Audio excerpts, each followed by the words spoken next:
ادري، ما تقول لي شنو ادري، هو جسم لو فلين شلون يخترب؟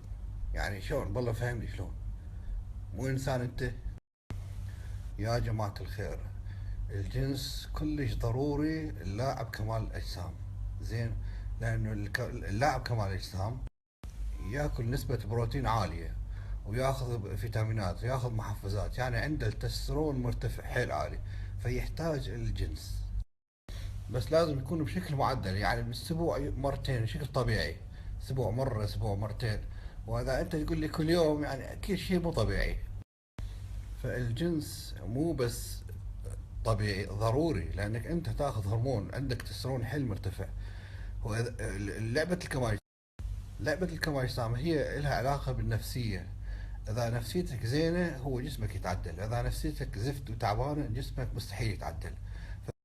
فاذا انت ما تمارس الجنس وذابح نفسك وماسك نفسك، زين راح نفسيتك تتعب، واذا تعبت النفسيه يعني انسى الجسم يطلع.